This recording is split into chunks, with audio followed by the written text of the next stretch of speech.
Olá, queridos, boa noite. Tudo bem?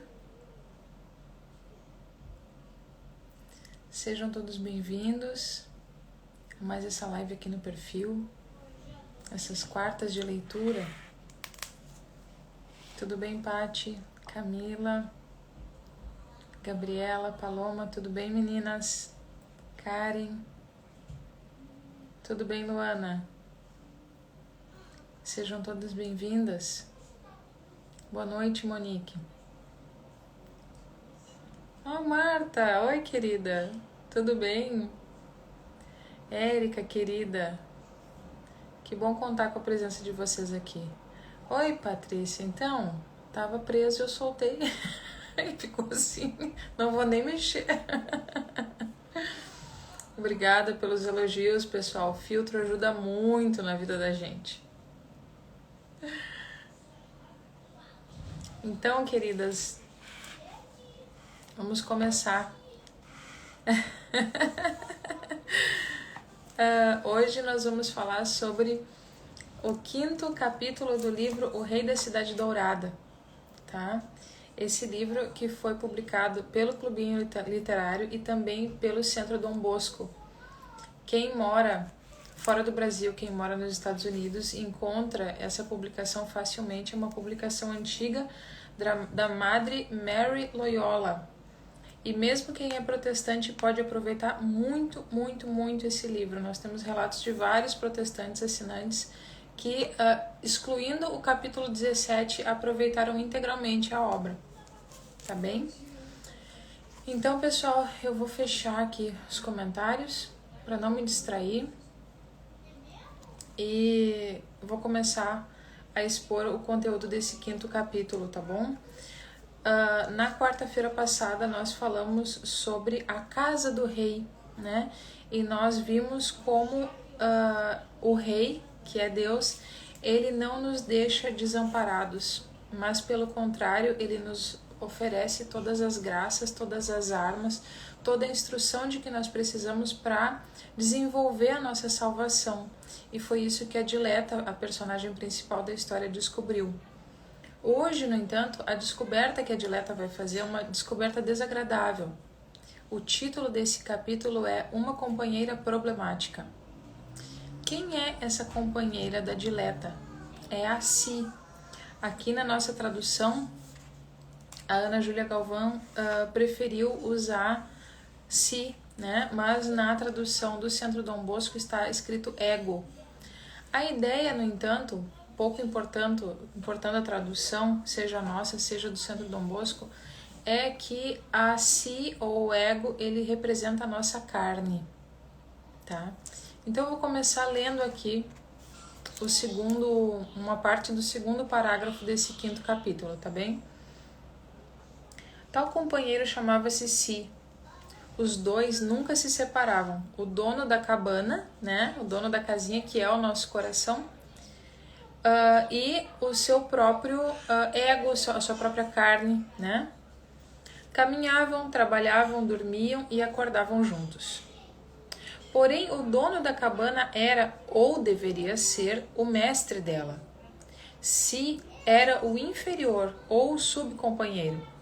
Desta forma, o importante não eram os gostos ou desgostos de Si, mas antes o que o rei desejava e o que era bom para o dono da cabana.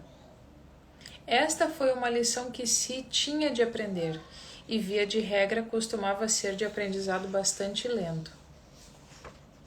Desdobrava-se uma luta constante pelo domínio, portanto, na maioria das cabanas, numa cabana em especial, como veremos. Ora, aí o 3º parágrafo.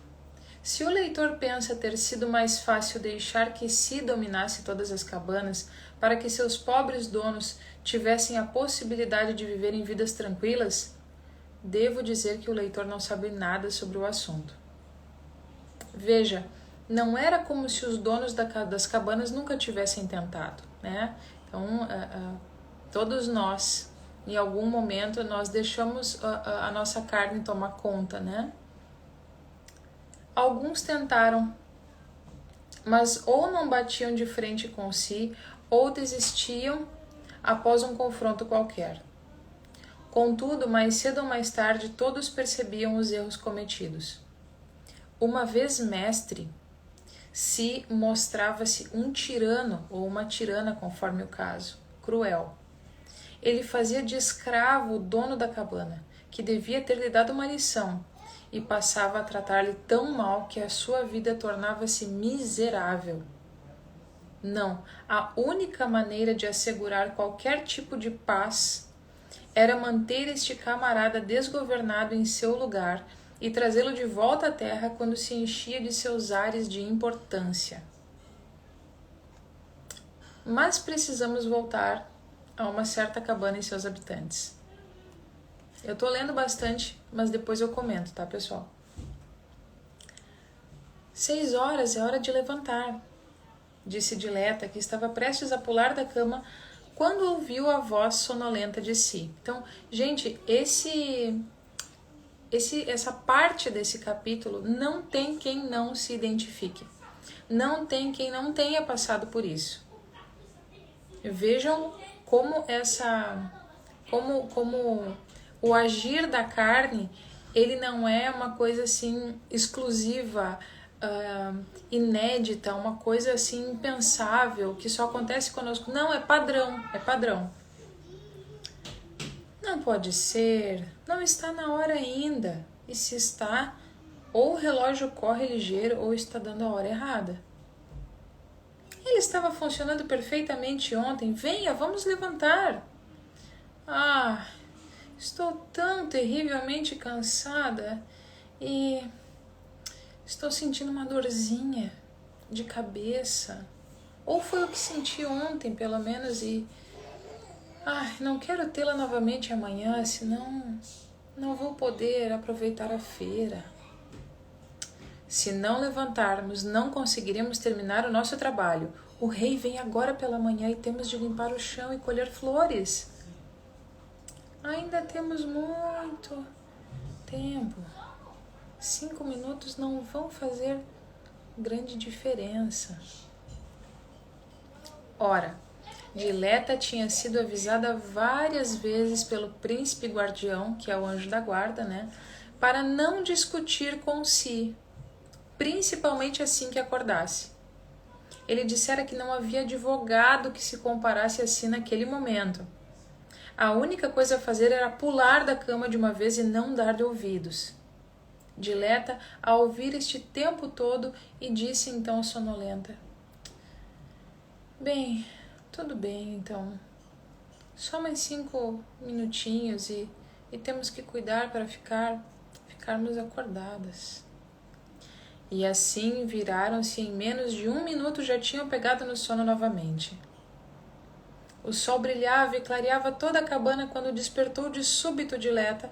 Oh não, que tarde, está tarde demais e é tudo culpa sua, Si. Eu avisei que perderíamos a visita do rei e agora ele deve ter batido a porta e como não respondemos ele já se foi. Vou parar por enquanto, tá? A leitura. O que a gente viu aqui, né, pessoal? Um diálogo da Dileta consigo mesma, com a sua própria carne, né? Negociando essa situação de levantar e não levantar. No entanto, nós vimos também que ela já tinha sido advertida pelo anjo da guarda, né? Que ela não devia dar trela para Si, sobretudo ao estar despertando. Por quê? Porque nesse momento a nossa consciência ela ainda está um tanto dispersa, a gente ainda está se reencontrando, a gente está se reunindo novamente, a nossa consciência está, né, voltando, está se reintegrando. Então é um momento de vulnerabilidade e é um momento em que a carne fica mais forte, né? E foi exatamente o que aconteceu, né? A Dileta caiu no erro de começar a dar ouvidos para sua própria carne, para sua própria vontade, né? E acabou ficando na cama. E com isso ela se atrasou e perdeu a visita do rei, né, que já tinha combinado com ela que iria visitá-la.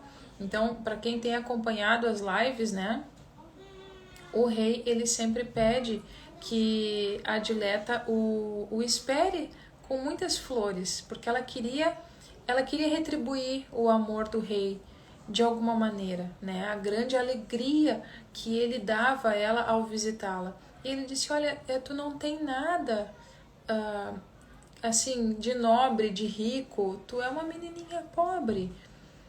E que somos todos nós, né? O que a gente pode dar para Deus, né? Mas tu pode me dar flores. E essas flores simbolizam então as virtudes, os bons atos, os bons propósitos, né? Então ela tinha que colher isso, né? Para esperar o rei, para ter o que dar para ele, né? Não que ele precisasse, ele não precisava, mas aquilo ali a agradava e o agradava também, né? Só que ele veio, a porta estava fechada, as janelas fechadas, ninguém atendeu e ele foi embora, né? E a Dileta ficou furiosa e culpou a si, né? E muitas vezes é o que a gente faz, né? Culpando o nosso cansaço, enfim, a nossa atrapalhação com o horário, quando no fundo a gente está querendo se esquivar e deixar a nossa carne governar, né? Então, na continuação, nós vamos ver que o dia da Dileta vai de mal a pior, como muitas vezes acontece conosco, né? O nosso dia começa ruim e só vai piorando. E por quê? Porque a Dileta ficou cheia do saco da importunação da Si e deixou a Si governar. Tipo, eu não vou nem olhar para ti, faz o que tu quiser. Só que, claro, esse jogo que a madre cria, né, desse duplo, que é o espírito e a carne, né, dentro de nós é uma coisa só, nós somos uma unidade, né? Então, quando a gente diz para nossa carne governar, a gente está dizendo para nossa parte mais inferior que ela pode assumir. Então, assim, quantas vezes porque a gente teve um início de dia ruim, a gente chuta o pau, né? Chuta o balde, deixa a coisa correr, só que isso não melhora em nada. Eu lembro assim que até eu me dar conta disso, desse meu movimento interior, foi muito tempo. Por quê? Porque na minha cabeça eu tinha que estabelecer uma espécie de coerência. É uma coisa muito louca. Não sei se alguém já sofreu de um problema parecido, mas eu sofri. Então assim, não, se eu tô de mau humor, se deu errado, agora eu tô de mau humor. Já era. Não vou mudar. Meu dia vai ser uma porcaria. É uma coisa burra, é uma coisa tola e que piora tudo. Por que você tem que ser coerente no seu erro? Isso faz sentido? Não faz. Eu preciso corrigir a minha rota, eu preciso mudar o meu humor, eu preciso retomar o controle e não chutar o pau de uma vez e deixar o barco correr em meu próprio prejuízo, né? Mas aí a história continua, né? O dia vai sendo horroroso. E à noite, quando o príncipe guardião vai encontrá-la, volta até a cabana, né, para ver como a Dileta estava, pela primeira vez ele encontra a Dileta no escuro, chorando na cabana. E esse trechinho eu vou ler pra gente porque é bem importante.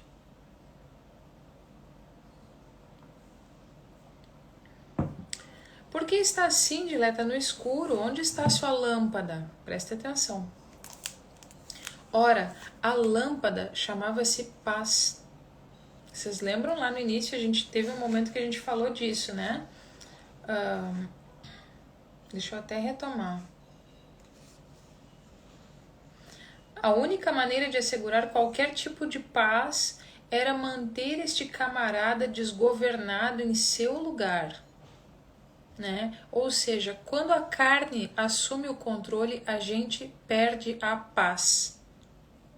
Nós podemos estar gozando de algum prazer sensorial, de algum prazer de ordem inferior. A gente pode estar se achando o máximo, pode estar sendo super aclamado, elogiado, sei lá que tipo de tentação, de pecado, né? Pode estar de barriga cheia, enfim, pode estar curtindo a maior das preguiças, mas a gente não está em paz. Isso é muito importante a gente perceber. né? A gente pode ter prazer, mas à custa da nossa paz. Então, vejam só. Ora, a lâmpada chamava-se Paz. Era presente especial do rei a seus amigos, e suas orientações a respeito eram importantes. Era preciso deixá-la brilhar a todo custo. Não havia vento ou tempestade que a apagasse, e não deveria ser deixada próxima à janela para que malignos não a alcançasse e levasse embora. Quem é o malignos? É Satanás, né? Ele estava sempre tentando agarrá-la. Ouviram-no dizer que considerava um dia de trabalho bem feito aquele em que conseguia roubar a lâmpada de uma criança. Às vezes, a lâmpada queimava quase até o fim na cabana de Dileta, mas nunca consumiu-se por inteiro. Assim, o leitor entenderá o olhar e o tom graves de reprovação do príncipe guardião ao encontrar a pequena cabana imersa em trevas. Como é? Perguntou ele novamente. Malignos, soluçou ela, foi malignos.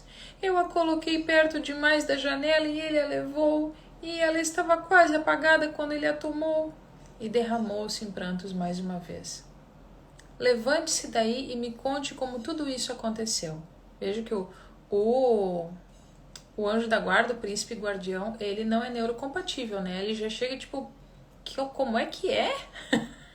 Levanta e explica essa história, né? Oh, príncipe, foi um dia tão ruim. Quando acordei, o dia estava chuvoso e frio, e a primeira coisa que vi foram os olhos sonolentos de Si a me encarar lamentosos. Dileta, disse ela, não levante ainda, você está cansada. Segunda-feira é um dia horrível, não há nada de bom que esperar. Fique aí mais um pouco. E então eu fiquei e acabei pegando no sono.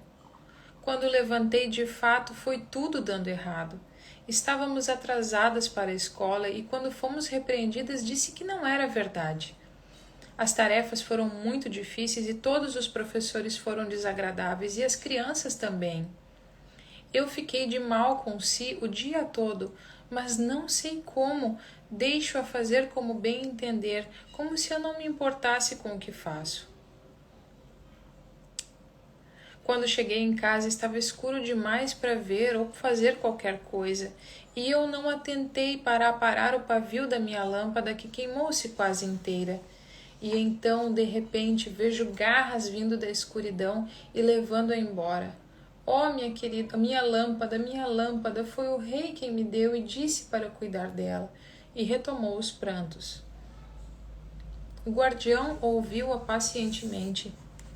Então disse-lhe ele: eu conversei sobre isso com você muitas vezes, Dileta, mas você nunca me ouviu. Quando eu falava, você virava as costas e agora veja no que deu. Você reconheceu o ocorrido como uma boa menina e aprendeu uma lição valiosa. Você descobriu que quando malignos e Si a aconselham a fazer como você bem entender e fazer tudo sempre do seu jeito, não é para fazê-la feliz, como eles fingem ser, mas para ter o que eles mesmos querem. Gente, olha que importante isso. Olha que jeito mais singelo e mais acessível que a Madre encontrou de expressar essa verdade tão importante.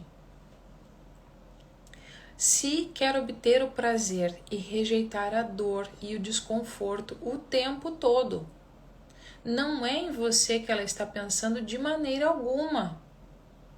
Malignos querem entristecê-la e desencorajá-la, e é este o modo como ele o faz. Ele tenta provocá-la ao erro e a quebrar as leis do rei para regozijar-se. É só uma coisinha, sussurra ele, não importa tanto assim. Ora, observe e veja o que ele fará em seguida. Se você der-lhe ouvidos e fazer conforme o seu conselho, ele se voltará a você e dirá: ora, olha o que você fez, você rompeu com as suas resoluções de novo. Você sempre quebra a sua palavra e jamais conseguirá ser melhor do que isso. Não adianta nem tentar. É mais fácil desistir e simplesmente curtir. Você é uma menininha malvada e ingrata e o rei está cansado de você. Gente, quem não passou por situação parecida, olha, é muito abençoado. Ou tá muito no comecinho. Porque é exatamente assim. Então, o diabo, ele te convence a desobedecer, ele te convence a que não é tão sério assim, não é tão grave assim, exatamente como faz desde sempre, porque ele é o pai da mentira, ele é um mentiroso, né? E tão logo a gente erre, a gente realmente descumpra os mandamentos, quebre o acordo, né? Rompa o vínculo, ele é o primeiro a botar o dedo na nossa cara. Ele é o primeiro a nos acusar, né? Então, assim, não tem realmente como a gente encontrar paz fazendo as vontades da nossa própria carne, né? Ela é insaciável, ela é rebelde, ela é indócil. Então, ainda que nós obtenhamos muito prazer sensível, né? O nosso coração se entristece e a gente perde a paz, né? E isso começa assim a transtornar todo o entorno da nossa família, os nossos relacionamentos. É triste porque assim, exatamente como o bem, né? Ele toca a vida de outras pessoas, mesmo que nós não tenhamos a intenção de fazê-lo, né? O mal também faz, né? Então vocês veem ali o relato da escola, né? Então essa menina com certeza foi uma respondona, foi uma sem respeito, ela retribuiu as malcriações das crianças, se é que ela não provocou alguém. Então assim, ela ficou por conta, né? E isso não tem como deixar ninguém feliz. Não tem como, né? Nós temos falado aqui no perfil sobre a questão da educação de crianças e hoje particularmente nós vimos alguns casos de pessoas que sofrem ou veem sofrer adultos que não receberam a educação devida, né? Por quê? Justamente porque foram entregues à sua própria conta. Tiveram uma liberdade que não deviam ter tido, né? Por quê? Porque a nossa carne, ela é má, ela é decaída. Ai, Camila, mas então tudo que está relacionado com a carne é ruim? Não. E assim, a gente nunca vai deixar, a gente nunca vai virar anjo, né? A si, ela vai nos acompanhar para sempre, até o fim da nossa caminhada, né? Mas ela é um servo. Ela tem que estar a serviço da nossa parte mais elevada e não o contrário. E a nossa parte mais elevada qual é? É justamente aquela que se relaciona com o rei. É aquela que aspira às melhores coisas. É aquela que confia, é aquela que ama, é aquela que tem fé, é aquela que tem esperança. Essa é a nossa melhor parte. E é essa melhor parte que tem que dominar sobre todo o resto. E claro que isso é uma luta, porque muitas vezes, né, dependendo de quando a pessoa se converte, a si já está de dona do campinho há muitos anos, né? Então ela tá fortona, ela tá robusta, né? E é difícil então ir enfraquecendo essa carne, mas não é impossível, não é nada impossível. Por quê? Porque nós temos visto, né, que o rei ele se compromete com os seus amigos, né? Que o rei ele supre, ele derrama suas graças, né, para nos ajudar nessa batalha, nessa luta, tá bem? Então vamos adiante. Olha só que coisa curiosa o que ela responde ao príncipe guardião, ao anjo da guarda, né? Pensei que fora o senhor príncipe quem tentava me fazer ficar arrependida ou de ter rompido as minhas resoluções e entristecido o rei.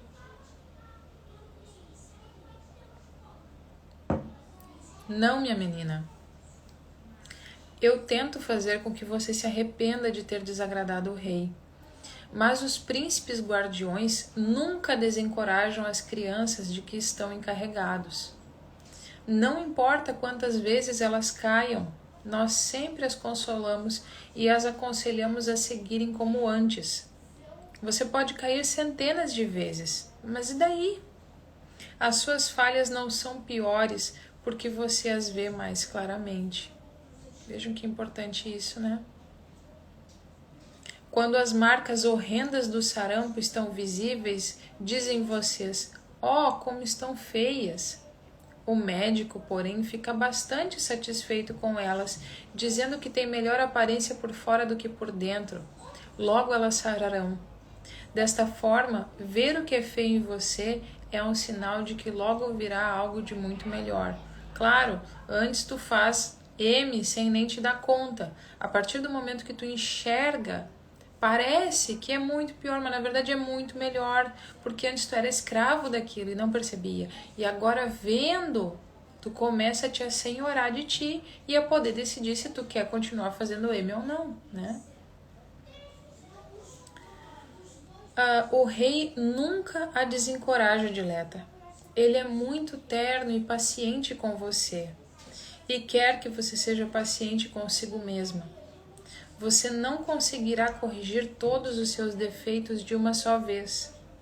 Foi para empenhar-se nessa empreitada enquanto estiver por aqui que você foi enviada à terra do exílio. E quando a missão estiver finda, você irá para a casa da cidade dourada para o seu descanso. E aí, em seguida, conforme o anjo foi falando, ela se dá conta de que a lâmpada voltou.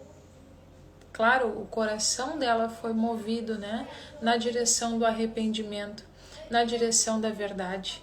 Então, embora ela ainda não tivesse, digamos, feito as pazes com o rei, né, ela voltou a confiar nele e ela entendeu que, bom, não é o rei o rei não está cansado de mim. O rei nunca se cansa de mim, o rei está sempre pronto, né, para mim. Quem fala isso é o Satanás, é aquele que me convida a me afastar, né?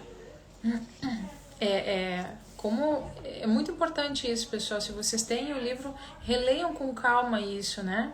Esse capítulo 5, porque esse trecho aqui em que o anjo fala, né? Deixa eu ver.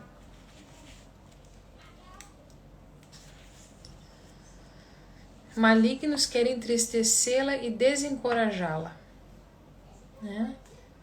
Por quê? Para que a pessoa se perca, para que a pessoa desista de lutar, desista de desenvolver a sua salvação, né? Então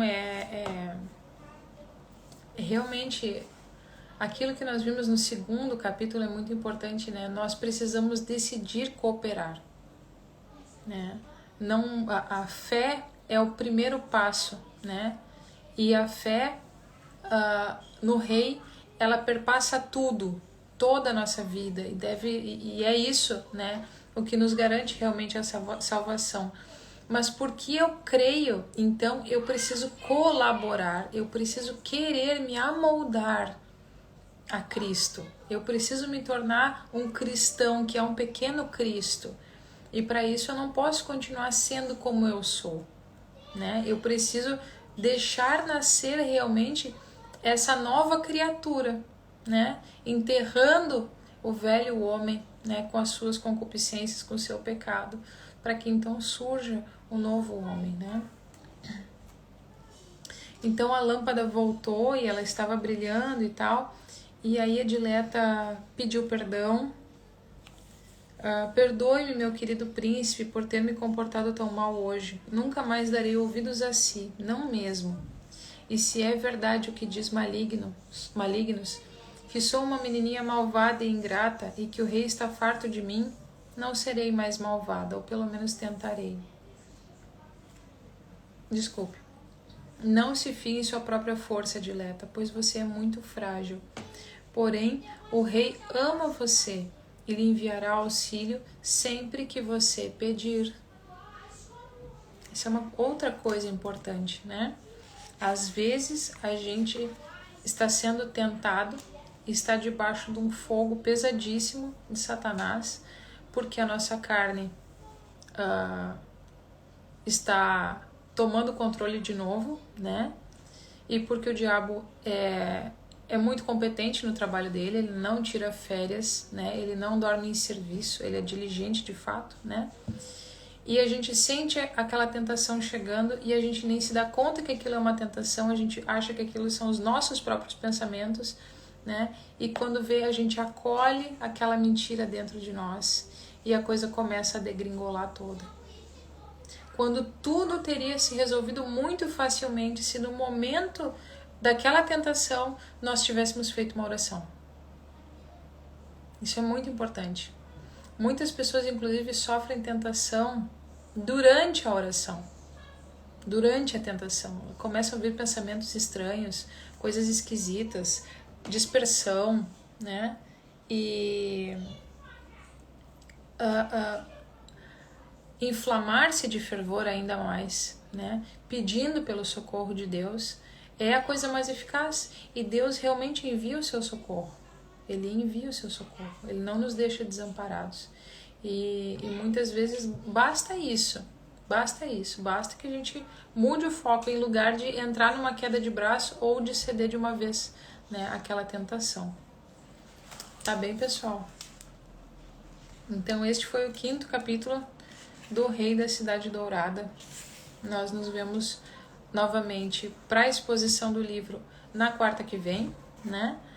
Mas amanhã nós temos live de novo aqui no perfil também, às 8 horas, então vocês estão convidados, tá bom? Então é isso, qualquer dúvida, qualquer pergunta, deixem nos comentários que depois eu respondo, tá bem? Um abraço e fiquem com Deus.